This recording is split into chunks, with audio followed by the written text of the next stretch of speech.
Welcome back to the Common Cultures Podcast. I'm your host, Simon Eisenbach, and today we have Ali Vallarta, the guest that I've wanted for the season finale since I decided to do the podcast. I'm super stoked to have you. It's great to be here. You are the host of Citycast Salt Lake, a podcast that I thoroughly enjoy listening to on a regular basis. Give us a couple sentence background of like who you are and what you do. Okay.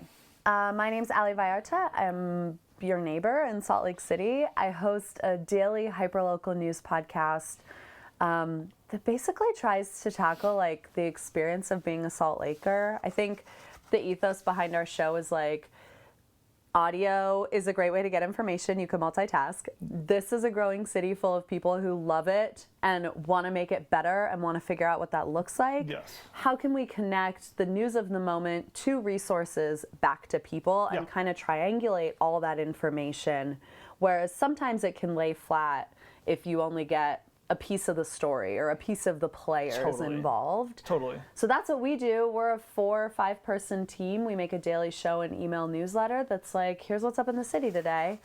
And I'm a transplant to Salt Lake. I've been here about 7 or 8 years now. Okay. So Where are you originally from? Florida, kind of. Where in Florida? I was born in Canada. Sarasota, so it's like this really small touristy beach town in the Tampa Bay area. You know it? You're nodding. My aunt and uncle grew up, or when I was growing up, my aunt and uncle lived in Tampa. Okay. And so I went to Tampa every February during spring break. I'm originally from upstate New York. And so we always had a mid-February break, and then we had another spring break. And so for the February break, we would always go to my aunt's house. And then my grandparents lived in Delray Beach. Oh, yeah. And so we would do the hike across halfway through, visit the whole family, and then fly home and all of that fun. So I've spent quite a bit of time in the area. I love Florida, and the more time I spend living in Utah, the more I realize that being from Florida has really conditioned me to thrive here. That's interesting because it's such different climates. I mean, not climate-wise. I think more like politically, socially, religiously. That's fair. Like, there's something about the way this state works, and like this, like the religious undertones, and like the transplantness of it, and so many things that actually are really similar to Florida. Just a lot younger. Younger, yeah. All right. So, one of the things that I hear you talk a lot about is community. Yeah. So how would you define like your own personal definition of community? This is such a hard question. I have been thinking about this a lot lately because I think like baseline my sense is that I always just think of a community as a collection of people, or I don't know, then I saw Marcel Duchamp, I'm like, or objects, or like, but generally like people who have a shared interest, whether that's where they're going, where they're coming from, where they work, where they play, what they eat, what they believe, or just proximity. Like, I think we're all in community with people, whether we like it or not. Totally. Your community is not necessarily something you choose. Like, we fight with our neighbors over lights or landscaping, and we're in community with them. Yep. I have been thinking a lot lately from like kind of a news perspective. We got this notification from AP, Associated Press, like the AP style, which is sort of like the how you write things when you're writing news stories. Yeah. That asked us to stop referring to like certain minority groups as being community. So like it's no longer AP style to say like the queer community or like the Black community or the Latino community. And that's because it can imply that people have a shared interest or shared values or needs or opportunities just because they are all of like that race or ethnicity or whatever. And I've been thinking about that a lot because I'm like, that is actually very interesting. Duh. But also, how can we apply that thought exercise to other parts of how we think about community? And like, even though some people might be like, oh, that's really limiting, I think it's actually really opens a lot of doors. Yeah, that's interesting. So how would you define sustainability? Yeah, I mean, so I generally don't think that we should listen to what celebrities have to say about everything just because they're famous. 110%. But I was one time in this high school classroom witnessing a talk being given by the actor Matthew Modine. Okay. Who you might know from Full Metal Jacket. Okay. Or he was Papa in Stranger Things with the white hair. Yes, yes, yes. Okay. So he is like a big sustainability guy in the environmental sense of the word. And he was describing to this classroom of students this idea that there's no such thing as a way. Yeah. And he was like, okay, if you leave here and you believe nothing else or you remember nothing else from what I've said, I just want you to understand that whether you're like throwing something away or putting something away, the idea that like there isn't a way, that something goes like into a black hole and is spaghettified and no longer exists is not real. Like we've made that up to justify excess. Yes. And I think that's so obvious and yet so wise. I've never heard someone put it in that way because it's so true. Because like we literally take the trash out and we're like, it's gone. It's away. And it's out of our mind. Yeah. But it's true. It has to go somewhere. It's going to sit there for 100 years. Yep. And most things anymore don't like degrade like they used to because it's not natural materials. Yeah. So I think to answer your question about like how I think about sustainability, it's like, okay, it's kind of contextualizing how we live in relationship to away. Yeah. Like even if I give you a shirt and I'm like, will you put this away? It doesn't mean you own less shirts now, right? Like, so we're all responsible for the things that we put away, wherever away is. That's a good way to look at it. How can we like limit the amount of away that we're creating? Yeah. Interesting. So what does a sustainable community look like to you in an ideal world? In an ideal world, God, I mean, I think like I'm very people first in how I think about things. I think just because of my job, I spend so much time face to face with like human interest stories. Yes. And so I'm like, I think like a sustainable world is one where we're able to focus on the away of it all because our other needs are being met. Yes. So it's like we can like we have enough food and we have enough like access to fresh things or we have access to healthcare or whatever. We have our basic needs covered and we can think about that like what is the next thing. Right. Yeah. That's very fair. Yeah. Cuz I think I'm like I just can't be mad at someone for like creating waste because that's the meal they can afford. Totally. You know? I mean, there's the old saying of it's expensive to be poor because you have to buy things in lesser quantities, which creates more packaging. And buying the lesser quantity is more expensive per unit, but then also you're creating more waste because of the fact that there is more packaging because there is lesser quantity. Right.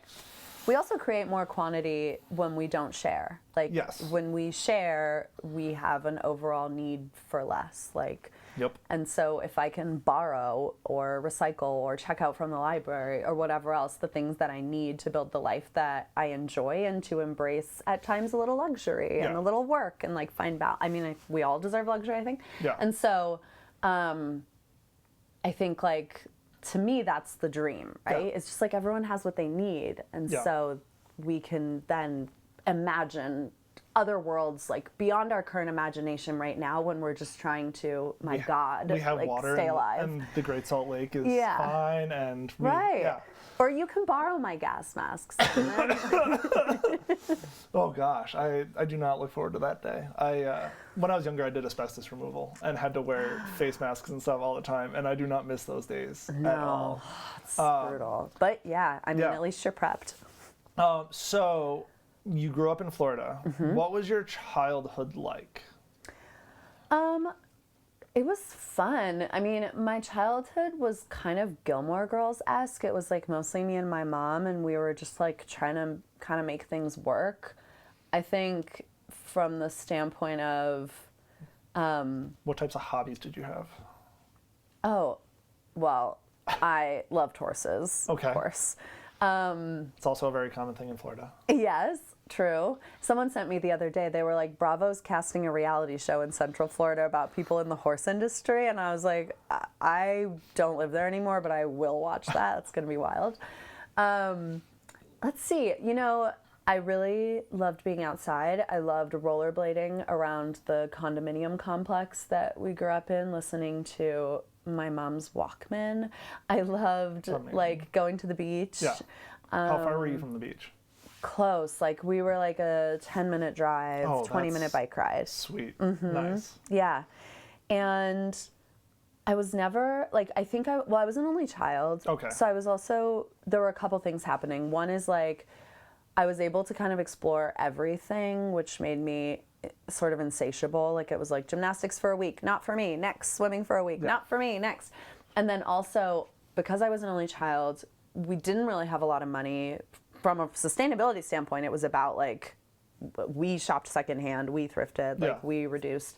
But my mom was always trying to figure out how to like offer me companionship that was sort of affordable, and that was pets. Okay. So it was like, have a turtle, have a fish. We finally got a dog. Like, I had a lot of like random pets growing up, and it was good. It was a good childhood. My mom worked really hard so that we could afford to live and do all the things, and so I had to kind of grow up fast and help her out from a young age. Like, what got you into horses? My mom. Okay. Yeah. Legacy of horse girls in my family. And I have really strong feelings about the relationship, like the horse girl as a notion. I think for a lot of young women, horses are the first time in their lives they experience that much power. Yes. And so like when you're an 11-year-old girl and you don't really have, you know, especially at the time I was an 11-year-old girl, like a ton of power in the world, and then you get on top of something and you could literally run over your enemy and kill them, and you're like, whoa. And you can jump over a 6-foot fence. Yeah. And there's just something to that. And like it's between your legs and you're like, what? And you're, so I think. Also, you realize if they buck, how much like you are controlling what could be literally a beast. Yeah, 100%. I show jumped for a couple years as a kid. Did you? Yeah. It's so fun. My dad wanted my sister and I to learn how to ride before we went to a dude ranch in Montana. And the only places near my childhood home were English like style. And so my sister got hooked where she rode through college, and she actually competed collegiately in equine. Good for her. And then I jumped in from like 8 to like 12 or 13, and then like none of my friends did it, and I got to the like, well, if none of my friends are doing this, why do I want to spend every day at the barn? 100%. And so I quit and went to play other sports. Those English barns can also be really kind of toxic. It's like a very fancy. The owner of our barn was a former Team USA rider. So no chill. Yeah, no chill. I mean, it was very interesting. Yeah, no chill with horses in some of those like English barns, and then you walk around and the horses are like complete lunatics, and you're like, well, yeah, you're inbred and everyone around you has anxiety, so yeah, you're bucking. Yep, exactly. So did you go to college after high school? I did. I went to college in Vermont, so I was close to you, where you were growing up. I went to Middlebury College. Oh, very interesting. Yeah. And what brought you up to Vermont? Well, my dad lived in British Columbia at the time, and my mom lived in Florida, and honestly, it was a combo. Like, I applied in and I got in. It was the only school I applied to, and I got in. And I was like, I applied early, so I knew where I was going to college by like December of my senior year. Wow. And I was like, this is incredible. Like, I'm skipping all this chaos. And that's a good move. It was also equidistant from both my parents. So as an only child, it can be kind of intense. Like you, especially that much distance are between two parents. people's only kid, and when they're divorced and they live in different countries, and you're kind of trying to figure out how to carve out your own life and support them and love them and be loved.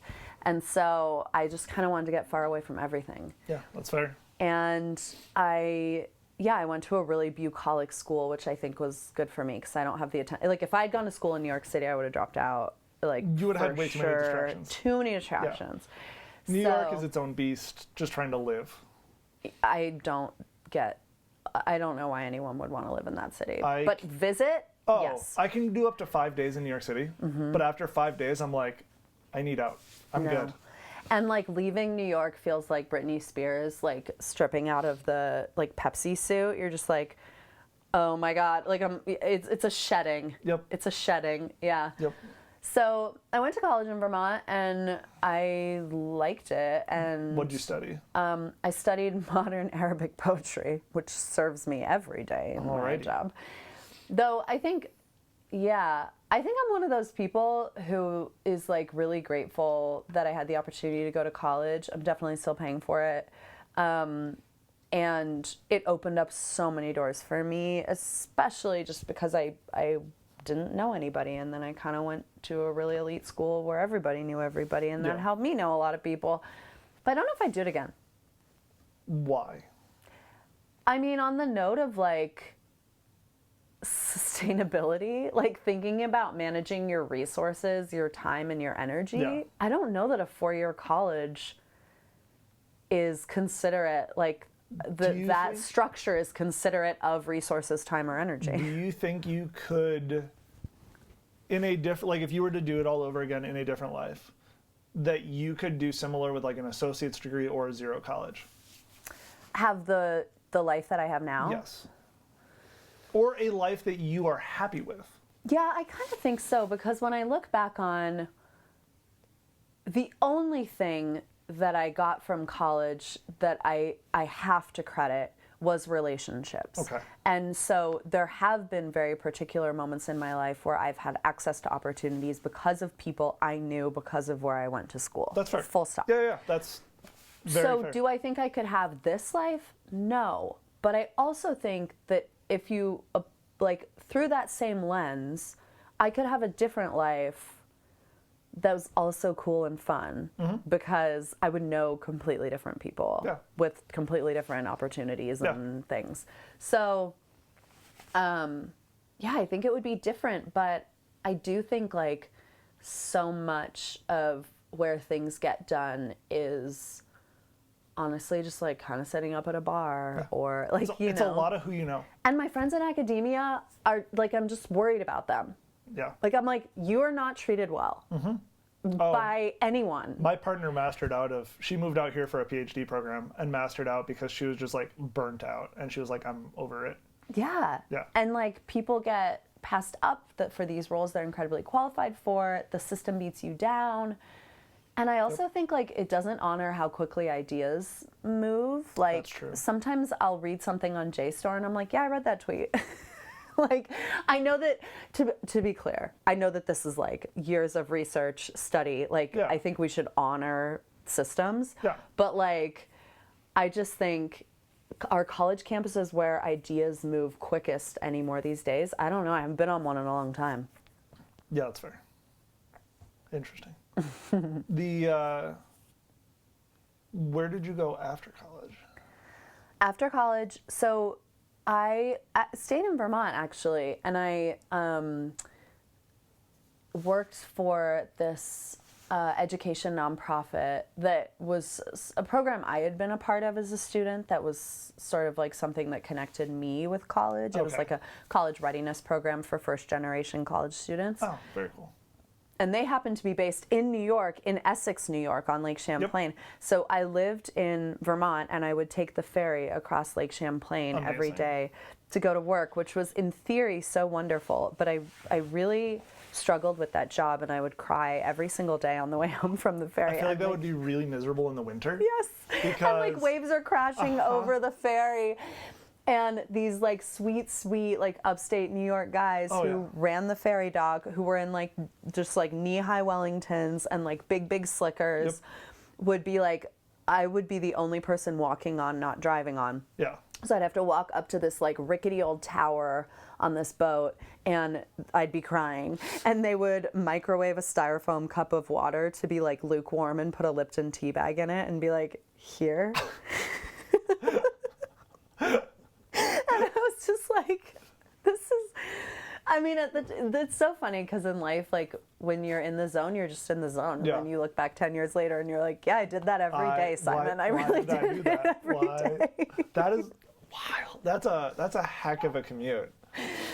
Yeah. That is, wild. Yeah. So I did that, and then So wait, did you live in Burlington? I lived just south of Burlington. Okay. I lived in Shelburne, technically, on Bay Road. Like, on the road that Shelburne Farms was, I rented the upper 2 stories with my roommate of a house there. Got it. And our landlord lived on the first floor. And one night I was on a work trip in Los Angeles, and I woke up the next morning, and of course in LA, 3 hours behind Vermont, all these messages on my phone, and it's like zrrr. And, you know, when people start messaging you about a disaster, you have to go through so many messages that are like, are you okay, to get to the source of what's actually happened. And so I'm like scrolling my phone, kind of one eye open, pre-coffee, and people are like, I heard, oh my God, that's so crazy, are you okay? And I get to finally an email from my roommate, and she's like, Allie, our house burned down. Like, we have nothing. Like, it's all gone. We have nothing. Like, nothing. Count on nothing when you get back here. And oh man, they still haven't conclusively figured out what happened. The thought is that that lightning struck an electrical pole, and that sent a current, and the house, I mean, basically blew up. Like, she barely got out in time. I was in the upper room, which was like an attic, and the fire department said I wouldn't have. No, like, it wouldn't have been enough time. So you are lucky you were in LA. Mm-hmm. And I had this little suitcase of, like, you know, I had my computer, and I had some business casual, and like my ID and stuff, but the house blew up and then caused her car to blow up.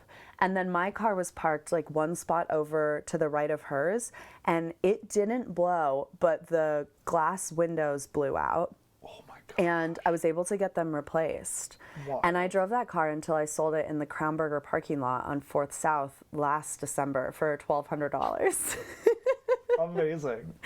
And it had like little melty bits, like lights, like the backlights were like, had these little bubbles from the fire. That's crazy. Yeah. So after that, I was like, well, man, I don't have to keep doing this job to afford this lifestyle that I don't have anymore.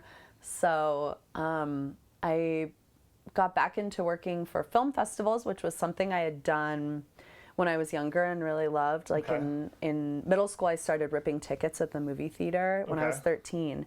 And I ended up working all through high school at that film festival in my hometown. And the shortest version of the story is that I applied to work at Sundance. And I got a job out here. Mm-hmm. Wow. And I came to Salt Lake City to do 6 months, like one circuit at the Sundance Film Festival, one winter working in Park City. And that was like 7 years ago. And then you just fell in love with Salt Lake, and yeah, I mean, I don't know. I feel like in the like what were your first I'm writing, I want to believe that it's like I fell in love with Salt Lake, but I think I just had a lot of different opportunities kept coming up for me here. That's and fair. So I kept taking them, and then I got to know this place better. And I think before I even fell in love with Salt Lake, I fell in love with the process of understanding how it worked. Okay. If I'm being truthful, because I think like in my childhood, I wasn't very connected to my city. Like, you know, I was grumpy. I thought it was lame. Everyone does that to their childhood town. Totally. I felt the same. Yeah. And do you go back now and you're like, this place is awesome? I went back after college. So I went to college, came home, but I was living on the road. I was working for my dad's engineering firm, and I was the guy who was the only one without kids. So I was the first one to go on like long stays. So like I literally at 21 was living in a hotel for 6.5 months doing construction management. Yeah. And so like I wasn't really home. And then I quit working for my dad and moved to Taiwan for 6 months. And then coming home from Taiwan was like the real appreciation of what it was, because I realized living in Taipei, similar to New York City, I couldn't live in a major city. Yeah. One of the things that I really struggled with was from the time I got my driver's license to when I went to Taiwan, if I ever had a really bad day, I'd get in the car, go down a country road, and put the windows down, not even playing music, just listening to nature. Yeah. And I couldn't do that living in the middle of a metropolis. No. Like, and I didn't have a car, I was mass transit. Yeah. Yeah. And so coming back from Taiwan, I really appreciated what it had to offer more. And also Utica is one of the top like percentage point of like per capita refugee resettlement areas. And so I also, having already been traveling the world for about 6-7 years at that point, I appreciated what they brought to the community there. So like I loved how the community was evolving, because Utica was a very Rust Belt city, because typical upstate New York was major economic driver. Kodak. And then the 70s, exactly. And then 70s hit, everything goes to China, everything goes to trash, starts to revitalize in the 2000s, and that was really when I was coming back. 2012 was when I was in Taiwan, so like 2013 was when I really came back to the community. And I had a very different outlook after spending that time overseas. And there are things I miss, but I could never live there again. Yeah. It sounds similar to Park City in that it was sort of like boom and bust, and then found art, found like leaning into natural surroundings, like tourist economy. Utica got very lucky that they have a lot of history. So Rome, New York, which is like 20 minutes away, is where Fort Stanwix was, which was one of the major points of the Revolutionary War. They have FX Map Brewing in Utica, which was the first brewery to sell beer after Prohibition. Oh, that's cool. And they have a world-renowned art museum in town. They have like an old theater that brings in national acts. Like, so there's a lot of interesting things that bring it up. And then also, because of the location in the state, it's literally like the center of New York State. They're actually getting a lot of microchip fab that is starting there, because they also have a SUNY school that has been focused on like emerging technologies and microchip stuff. So they've actually been getting microchip fabrication stuff. I forget what the company, Cree light bulbs, whatever they changed their name to, they have a factory there that is literally like 4 massive stories tall, and in the entire thing's a massive clean room. Wild. Like hundreds of millions of dollars to get up and running. Yeah. And so like they're kind of like coming on this like emerging thing, and it's cool to see it start to flourish again. Yeah, that is cool. I mean, the thing the East Coast is always going to have is age. Yes. Because like even if you're a city in New York or Delaware or like Georgia, and you have to figure out how to start over, you've got at least one building that's like older than the Revolutionary War that you can be like, okay, let's start here and we'll make it a museum. There was a house across the street from my high school that was part of the Underground Railroad. And they still had the door to the space where it was. Yeah. When my friends from like Boston and New York visit me in Salt Lake, and I'm like, so this actually was a theater in 1920, and they're like, girl, what? Like, that's not that old. If it wasn't before like the 1600s, we don't want to hear about it. Like, that's not. Well, especially Boston. Boston's like the foundation of everything here. That's very first like paved brick that we laid in this country. Philly's the same way though. Because I lived in the Philly area for a hot minute, and it was the same thing of like archaic and historical, or like brand spanking new. Yeah. So where'd you go after Sundance? So after I left Sundance, I started working on a political campaign, and then that became a stint of politicking. Okay. And I mean, I think it's sort of a combination of factors that help me understand this place. Like, I worked for Sundance, which is kind of like, you know, a tentpole event here, an institution. I met a lot of like local businesses and sponsors. I was working in sponsorships, so I met a lot of people that.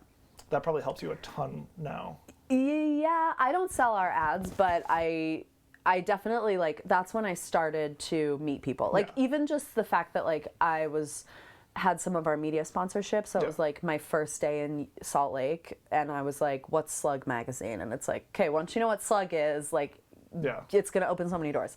So then I worked on a Senate campaign and did some politicking, and that took me around the state. Like suddenly I was like, oh, my roommates in Sugar House, some of them are from here and they've like never left Salt Lake County.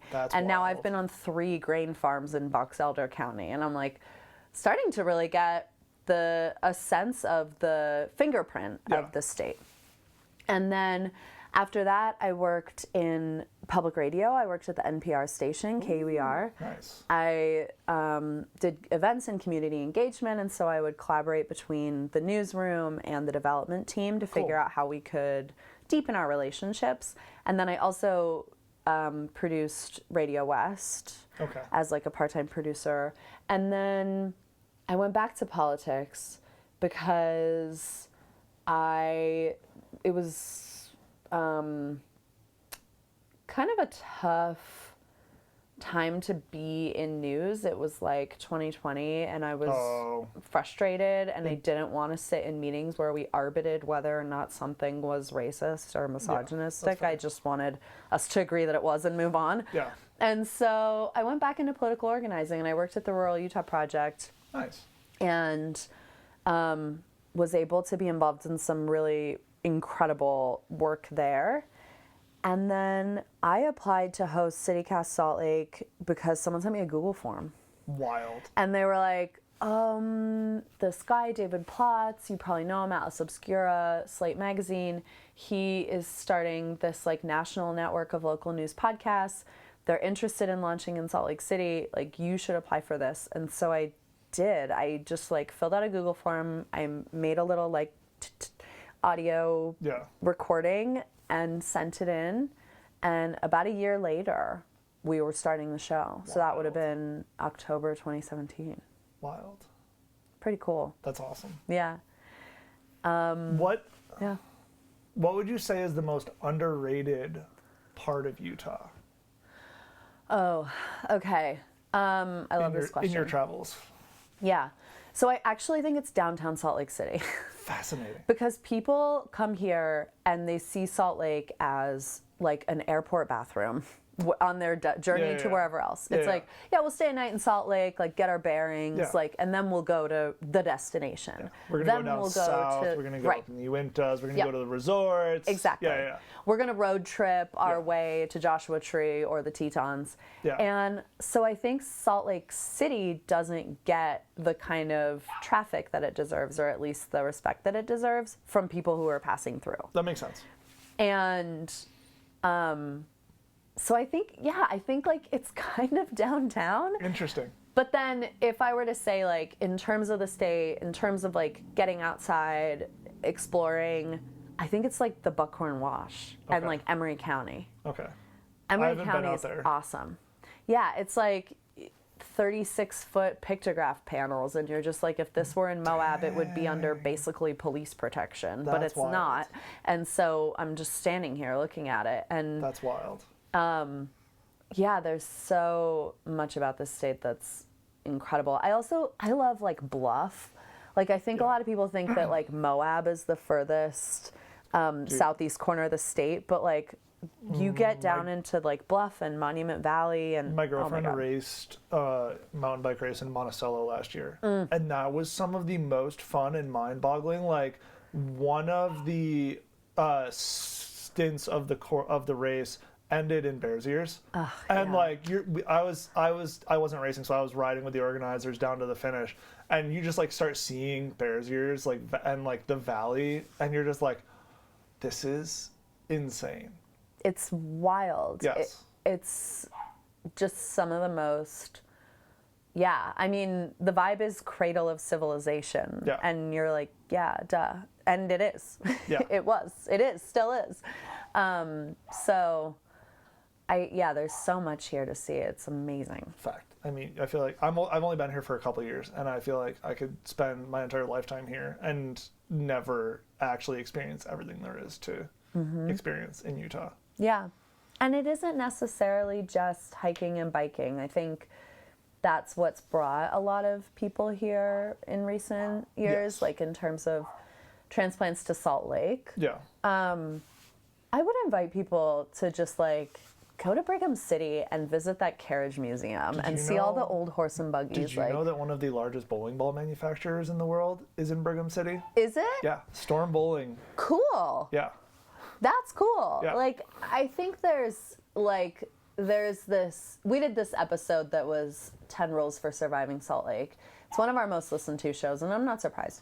But one of the things we talked about was like, don't be weird about Mormons. Don't be weird. Like, embrace everything that this state has to offer. And in that way, I think, like, visit everything. Yeah. Like, don't just go to the parks. Don't just go to The Joe's Natural Valley. History Museum is amazing. We take everyone that comes to visit us there. And an architectural marvel. Yes. Yeah. Yep. So. And there's so much information about the state there, too. Like, you can learn so much just from visiting one location. Yeah, they did a really nice job with that. So good. And also the traveling exhibits. Did you go see the Jane Goodall exhibit? No, I didn't. Was it good? It was fantastic. Yeah, I believe that. Yeah.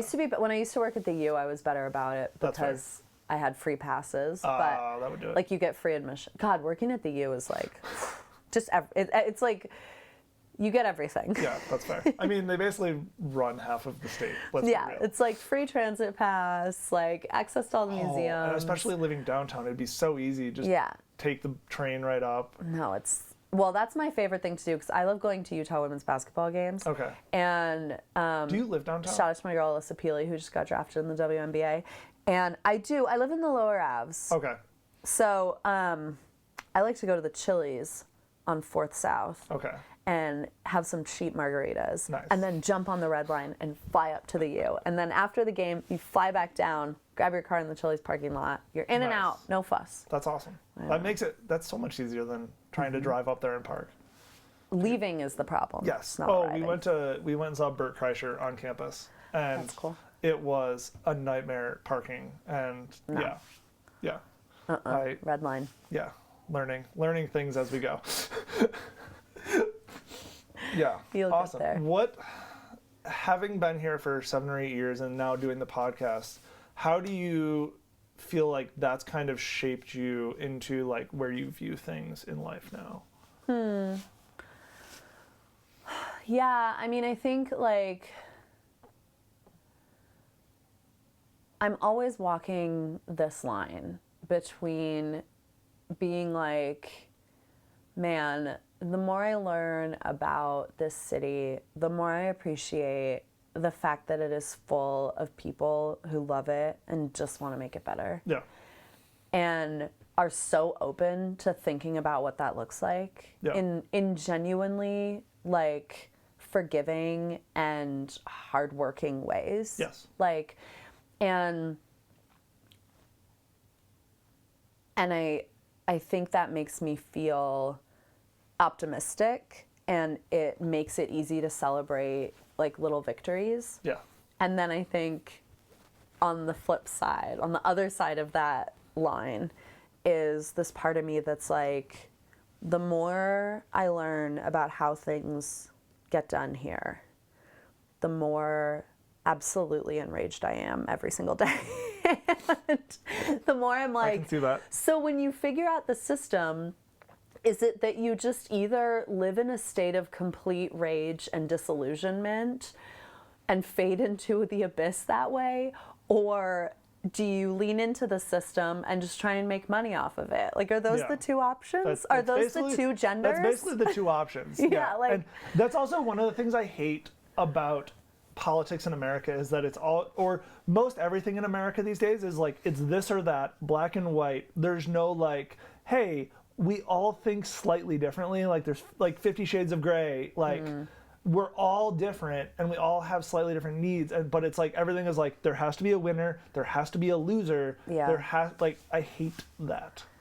I just also feel like it's so frustrating because one of the things I witness a lot in this city is this idea that it's full of, as you said, a lot of young people who are, I think, hungry for some radical change. Yes. And like really open to embracing radical ideas. Yes. And if you were like, here's the deal, we're going to have to like tear up your entire street and rethink it. Like, I actually think if you told people and made them feel a part of it, they would be like, it's worth it. We're ready. Let's do it. I think Sugar House is going to be a much better experience once they finish the reno of 2100. Yeah.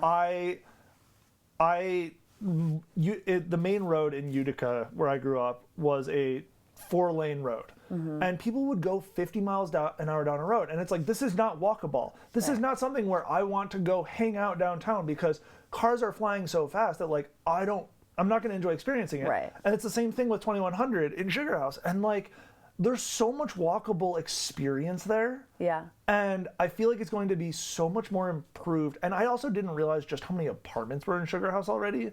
Yeah. Like, it is going to be so much better for the people that live there once they get rid of that. Yeah.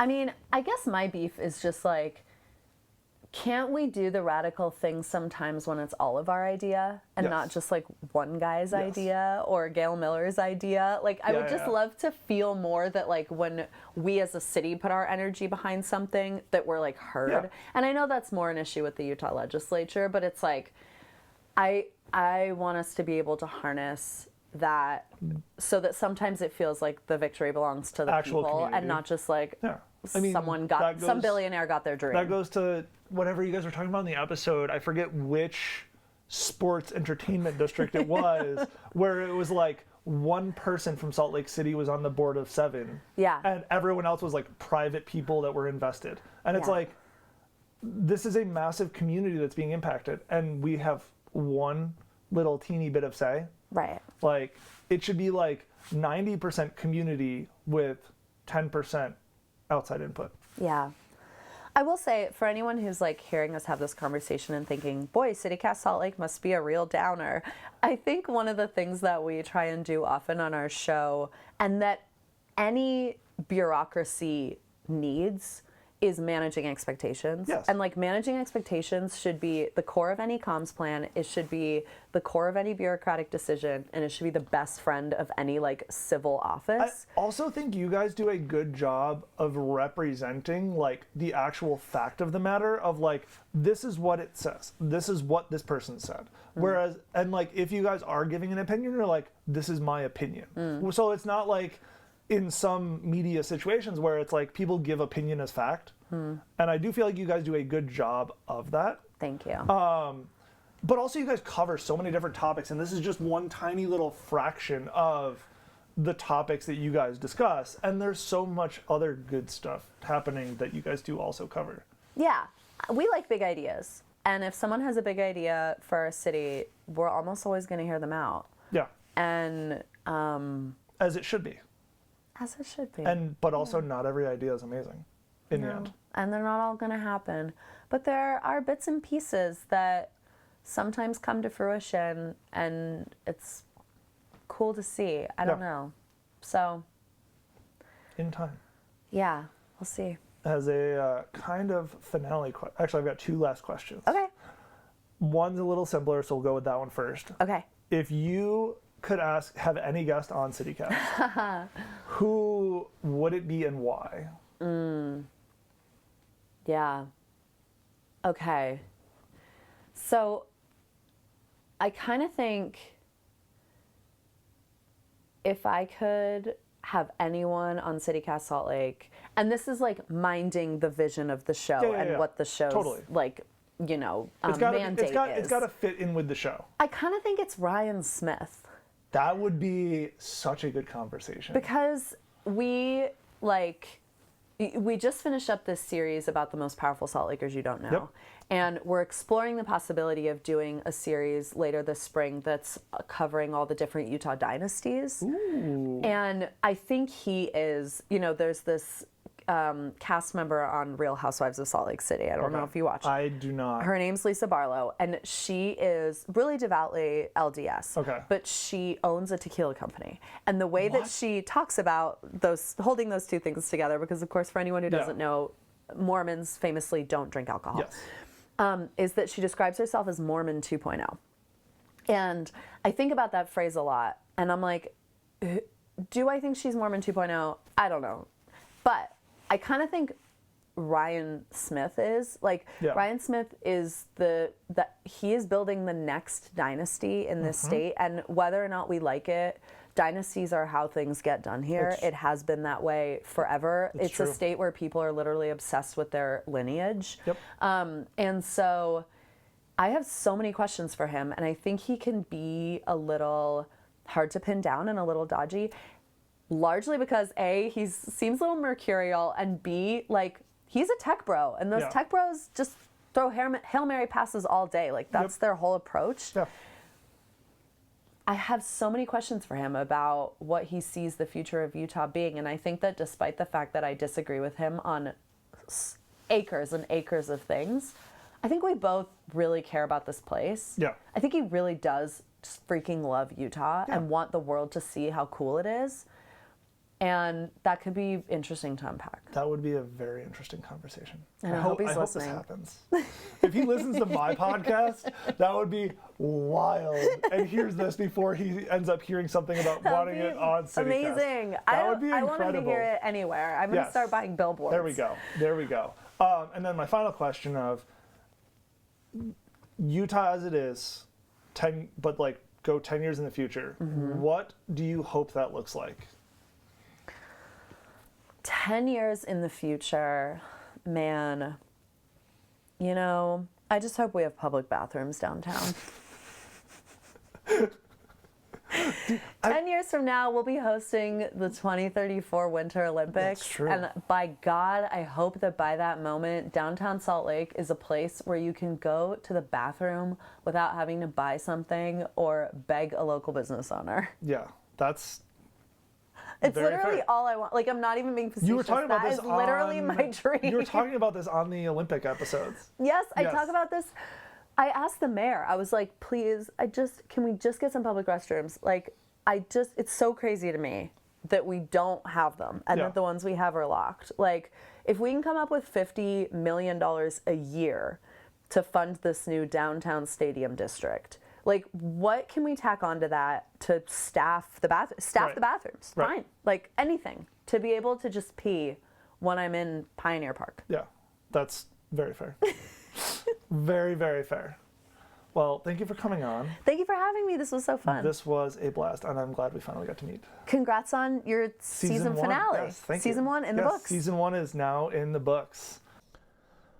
Thank you again, Allie, for coming on to the podcast. I really appreciate your time and the openness to have a discussion about what life was like living in a single-parent home and moving around the country, because you have made some drastic moves.